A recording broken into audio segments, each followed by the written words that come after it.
Es wird gewischt, getippt und gedaddelt. Nicht nur zu Hause, überall. Smartphones, Tablets, E-Books. Dem Konsum von Medien fehlt dank Internetanbindung nicht nur die zeitliche, sondern vor allem die örtliche Begrenzung. Alles kann von fast überall aus abgerufen werden. Die Zeiten, in denen an staubigen Orten spärliche Infos gesucht wurden, scheinen vorbei zu sein. Hält man sich vor Augen, wie sehr sich die Welt in den vergangenen 10 Jahren verändert hat, kann einem schon mal schwindlig werden. Videotheken gibt es online. Botschaften, die die Welt nicht braucht, statt Hauswand jetzt auf Facebook und Twitter. Ach ja, jung müsste man noch mal sein, um mit der Geschwindigkeit dieser digitalen Welt mithalten zu können. Kein erschreckender Gedanke. Die Generation, die mit dem Internet geboren wurde, wird nun volljährig. Zu ihr gehört Philipp Riederle. Eine klassische Internetkarriere hat er hinter sich. Mit 13 der erste Videoratgeberblog, Thema Mein iPhone und ich. Heute mit 19 Vorträge vor der Führungselite der Wirtschaft. Statt Smartphone-Tipps gibt es Ratschläge im Umgang mit den Digital Natives. Den was? Die Digital Natives sind diejenigen, die schon immer mit den digitalen Medien aufgewachsen sind, für die es auch ganz selbstverständlich ist, diese Medien zu nutzen. Heißt, für die ist ganz selbstverständlich, jederzeit, jederorts mit jedem kommunizieren zu können, jederzeit, jederorts auf alle verfügbaren Informationen zugreifen zu können und auch sich bewusst zu sein, dass jeder publizieren kann, Informationen publizieren kann und das weltweit.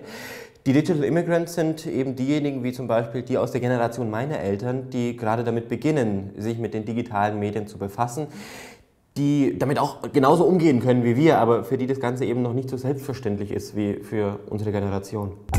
Die Fronten scheinen verhärtet, der Aufklärungsbedarf ist hoch.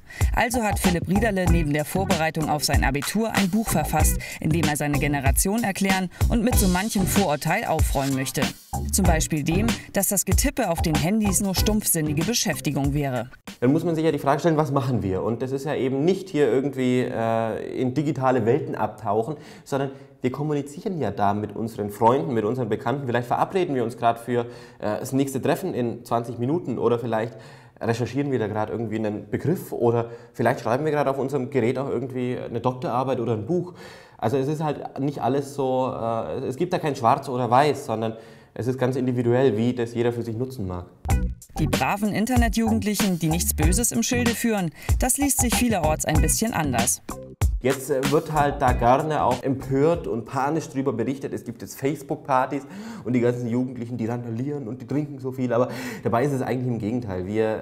Unserer Generation kann man statistisch nachweisen, dass wir nachweislich weniger Alkohol konsumieren, dass wir nachweislich weniger rauchen als die ganzen Generationen vor uns, also dass wir eigentlich sehr vernünftig leben. Und natürlich gibt es halt hin und wieder so kleine Aussetzer, wie vielleicht auch so die ein oder andere Facebook-Party, aber ich meine, wir sind jung, wir sind die Jugend.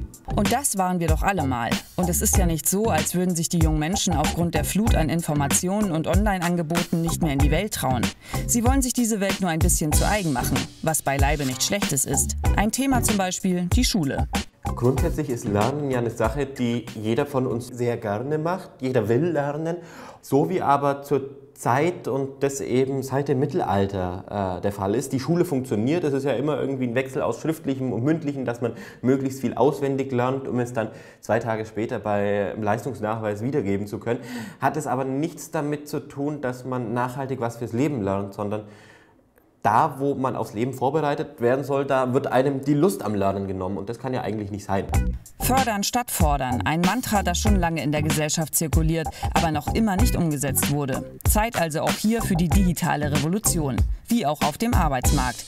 Denn die Jungen von heute haben in Sachen Motivation, Hierarchiedenken und Wertevorstellung tatsächlich ganz andere Maßstäbe als alle Generationen vor ihnen.